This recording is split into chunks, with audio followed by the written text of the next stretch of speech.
So hello nursing aspirant, कैसे हो आप सब। आई होप आप सब बहुत अच्छे होंगे और बहुत अच्छे से अपने एग्जाम्स की तैयारी कर रहे होंगे। भाई अभी अभी आपने एक न्यूज़ सुनी होगी कि वेस्ट बंगाल की गवर्नमेंट ने ये अनाउंस किया है कि आपकी 47% की जो वैकेंट सीट रह गई है वेस्ट बंगाल की जो एग्जामिनेशन में, वो अब 3 महीने में आपकी अपकमिंग 3 मंथ्स में फुलफिल करी जाएंगी। तो इसके लिए ये वीडियो आपकी ऑल अबाउट आपके सिलेबस पैटर्न को जानने के लिए रहने वाला है, क्योंकि जो भी बच्चे वेस्ट बंगाल के रहने वाले हैं उनके लिए इस एग्जाम को टारगेट करना है अगर, और इस एग्जाम में अगर आप चाहते हैं कि आपको एक और मौका दिया जा रहा है तो आप एक और तरीके से सिलेक्शन ले पाओ, तो इससे बेनिफिशियल वीडियो आपके लिए कोई नहीं हो सकता, क्योंकि आपको सिलेबस पहले पता होना चाहिए किसी भी एग्जाम को अप्रोच करने के लिए। तो इस वीडियो में हम बात करने वाले हैं बच्चों आपके सिलेबस पैटर्न की, कि वेस्ट बंगाल स्टाफ नर्स की ग्रेड 2 की जो एग्जामिनेशन थी उसका सिलेबस क्या था, और आगे आने वाले आपके ये जो 47 परसेंटाइल वैकेंट पोस्ट है इनका सिलेबस आखिर क्या होने वाला है, इसके बारे में। तो जल्दी से चलते हैं, बात करते हैं। आई होप आप लोगों ने भी ये न्यूज़ सुनी होगी, अगर नहीं सुनी है तो आप इसी चैनल पर जाके देख लीजिएगा, ऑलरेडी वो वीडियो भी अपलोडेड है। अगर मैं यहाँ पर सिलेबस की बात करूं बच्चों, तो ज्यादा यहाँ पर आपको सिलेबस नहीं पढ़ना है, सिर्फ और सिर्फ ये कुछ चुनिंदा 14 सब्जेक्ट दिए गए हैं जिन पे आपको कमांड करना है। ठीक है, तो आपके पास वक्त जो है वो 3 मंथ का वक्त है। ठीक है, 3 महीने के अंदर अंदर तक क्या करना है आपको, यहाँ पर इन चीजों के बारे में प्रिपेयर करना है खुद को। अगर पहले सब्जेक्ट की बात करते हैं तो अप्लाइड फिजियोलॉजी, अप्लाइड माइक्रोबायोलॉजी, यानी कि अगर अप्लाइड फिजियोलॉजी यानी कि एनाटॉमी और फिजियोलॉजी का आपका जो कॉमन, एनाटॉमी भी नहीं बोला गया यहाँ पे, सिर्फ और सिर्फ फिजियोलॉजी बोला गया है। तो फिजियोलॉजी जो है वो आपको देखना है, छोटे छोटे जो भी आपके सिस्टम्स होते हैं वो किस तरीके से फंक्शन करते हैं, क्या उनका फंक्शनिज्म होता है, क्या उनकी मैकेनिज्म होती है, ये सारी चीजें आपको पता होनी चाहिए। दूसरी अगर मैं यहाँ पर बात करूं तो आप लोगों ने देखा होगा बेटा, ठीक है, applied microbiology, infection control and safety, जो कि बहुत ज्यादा इंपॉर्टेंट है हर एक एग्जाम्स के लिए। Applied nutrition, applied biochemistry, nursing foundation, जो नर्सिंग फाउंडेशन आपका फर्स्ट और सेकंड रहता है, यानी कि आप बोलोगे कि half part of the FON जो आप फर्स्ट सेमेस्टर में पढ़ते हो और half part of the second portion जो आप सेकंड सेमेस्टर में पढ़ते हो। अडल्ट हेल्थ नर्सिंग, यानी कि आपके MSN का सब्जेक्ट आपसे पूछा जाएगा इस एग्जाम में। चाइल्ड हेल्थ नर्सिंग का जो है फर्स्ट पार्ट ओनली पूछा जाएगा, यानी कि पीडियाट्रिक भी जो आपका फर्स्ट पीडियाट्रिक आता है थर्ड सेमेस्टर में, सिर्फ और सिर्फ उतना ही पढ़ना है। मेंटल हेल्थ नर्सिंग की बात करें तो ये भी आपका फर्स्ट पार्ट जो है वो MHN का आपको यहाँ पर पढ़ना है। तीसरी चीज अगर बात करें कम्युनिटी हेल्थ नर्सिंग का, फर्स्ट और सेकंड दोनों पार्ट पढ़ना है, यानी कि जो आप 5th सेमेस्टर और 7th सेमेस्टर में पढ़ते हो ये दोनों कम्युनिटी हेल्थ नर्सिंग ऑफिसर के कम्युनिटी हेल्थ के लिए पढ़ना है। अगर फार्मेकोलॉजी की बात करें तो फार्मा का आपका फर्स्ट फार्मा का जो पार्ट है वही पढ़ना है बच्चों, सिर्फ और सिर्फ। OBG के लिए आपको OBG फर्स्ट पढ़ना है, OBG सेकंड भी पढ़ना है, और नर्सिंग मैनेजमेंट और लीडरशिप पढ़ना है। यानी कि अगर हम यहाँ पर बात करें तो सिर्फ और सिर्फ आपके 14th सब्जेक्ट, जो आपके 14 सब्जेक्ट रहते हैं इनके कुछ कुछ पार्टिकल, यानी कि आप बोल सकते हो कि फ्यू पार्ट्स ही आपको कवर करने हैं। तो ज्यादा बर्डन तो नहीं है आप लोगों के पास, बहुत लिमिटेड आप लोगों के पास यहाँ पर जो है वो सिलेबस है। ऑफिशियल सिलेबस है, ये आपको वेस्ट बंगाल के ऑफिशियल साइट पर भी दिख जाएगा नर्सिंग ऑफिसर के एग्जाम को लेके। दूसरी चीज अगर हम यहाँ पर बात करें तो आपको तैयारी किस तरीके से करनी है वो मैं आपको बता देती हूँ। अगर ये जो आपके 3 महीने हैं, यानी कि कहने का मतलब है ये जो आपके पास 90 दिन है, ये 90 डेज को आप किस तरीके से यूटिलाइज करोगे, तो सबसे पहले आपको क्या करना पड़ेगा बच्चों, बेसिक क्लियर करना पड़ेगा, यानी कि आपको थ्योरी को है जो है वो कवर करना है। दूसरी अगर बात करें तो MCQ प्रैक्टिस करनी है आपको। ठीक है, यहाँ पर पूरा का पूरा सिर्फ नर्सिंग का पोर्शन दिया हुआ है, तो आपके पास ये वाला बहाना भी नहीं है कि नॉन नर्सिंग है और नॉन नर्सिंग हमें टफ लगती है।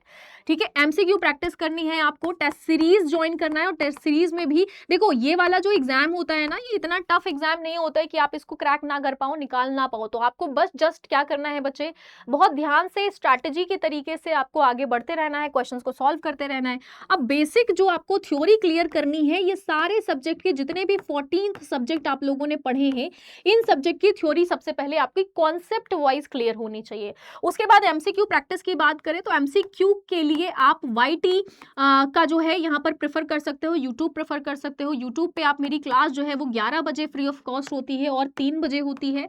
ये दोनों क्लास को आप क्या कर सकते हैं, देख सकते हो, और साथ साथ जो बाकी के आपके रिस्पेक्टेड टीचर्स हैं उनकी क्लासेस को यूट्यूब पे आप देख सकते हो। ये सारे MCQ प्रैक्टिसेस आपके एग्जाम एग्जाम ओरिएंटेड क्वेश्चंस को टारगेट करते हुए होंगे।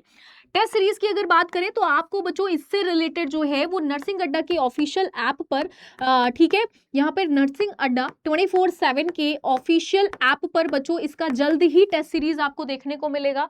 तो इसके लिए आपको बिल्कुल निश्चिंत रहना है।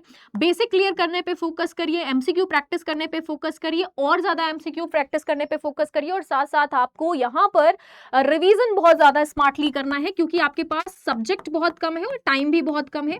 तो रिवीजन पर फोकस करना है, और रिवीजन आपका सब्जेक्ट ओरिएंटेड होना चाहिए, यानी कि सब्जेक्ट टू सब्जेक्ट आपका रिवीजन होना चाहिए।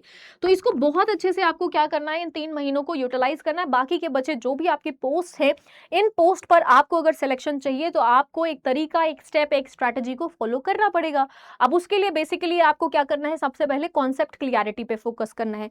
ये कॉन्सेप्ट क्लियरिटी होगी कैसे, मैं आपको यहाँ पे बता देती हूँ। तो जो भी बच्चे चाहते हैं और वेस्ट बंगाल से रहने वाले हैं, रजिस्टर्ड हैं, उनको मैं बता दूं कि बेटा यहाँ पर आपको क्या करना है, इस एग्जाम को अगर आप अप्रोच कर रहे हो तो नर्सिंग अड्डा आपके लिए एक बहुत अच्छा ऑफर लेके आया है। मैं बताती हूँ कैसे।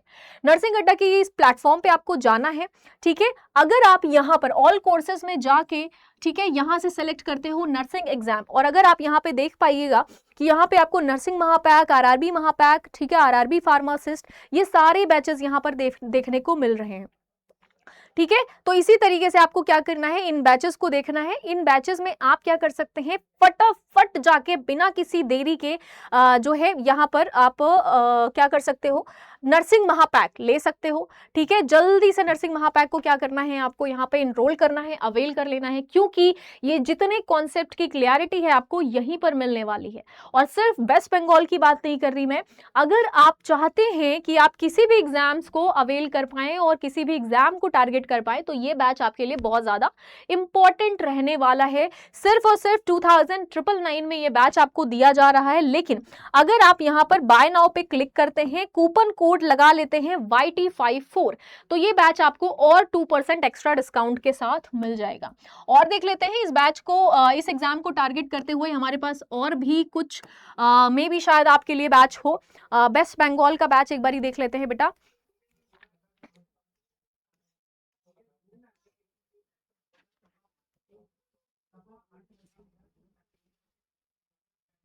ठीक है, जैसे यहाँ पे वेस्ट बंगाल आपका फार्मासिस्ट जो है वो ये आपको यहाँ पे देखने को मिल जाएगा, ठीक है। बट हमें फार्मासिस्ट पे तो जाना नहीं है, हमें कहाँ जाना है, आपके नर्सिंग पे जाना है, ठीक है। तो चलो भाई, ये तो रहा हमारा जो है, इस तरीके के आप यहाँ पे चीजें देख सकते हैं, ठीक है। बेस्ट बंगाल स्टाफ नर्स, तो ये रहा हमारा वो बैच जिसकी मैं बात करने वाली थी, प्रत्याशा बैच, ठीक है। प्रत्याशा नर्सिंग ऑफिसर या स्टाफ नर्स का 2026 के लिए हम ये बैच लेके आए हैं। 2 जून से ये बैच आपका स्टार्ट होने वाला है। तो सेम प्रोसेस है, इस पे भी क्या करना है आपको, यहाँ पर कूपन कोड ऐड करना है YT54। जैसे ही आप कूपन कोड ऐड करते हो YT54, एक्स्ट्रा 2% डिस्काउंट से आपको यहाँ पर ये बैच अवेल हो जाएगा, आप तक पहुंच जाएगा। अब आपको क्या करना है, ये 3 महीनों को यूटिलाइज करना है, अपने विद इन टाइम सिलेबस को कंप्लीट करना है। जो भी सिलेबस है अकॉर्डिंग टू दैट सिलेबस, ठीक है, आपके मेंटोर आप तक आपका सिलेबस कंप्लीट करवाने की पूरी कोशिश करेंगे, और आपको तुरंत के तुरंत अवेल कर लेना चाहिए, क्योंकि आपके पास वक्त बहुत कम है, पढ़ाई बहुत ज्यादा है। कुछ अच्छा ऐसा नहीं है कि बहुत वास्ट सिलेबस है तो आप कमांड कर नहीं सकते, आप जरूर से जरूर कमांड कर सकते हो। तो या तो अगर स्पेसिफिक इसी एग्जाम को टारगेट कर रहे हो तो वेस्ट बंगाल प्रत्याशा बैच आप ले सकते हो।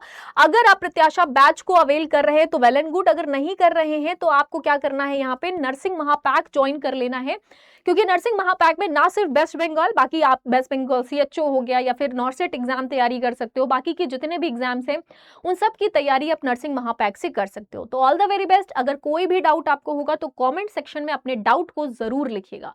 All the very best, thank you so much.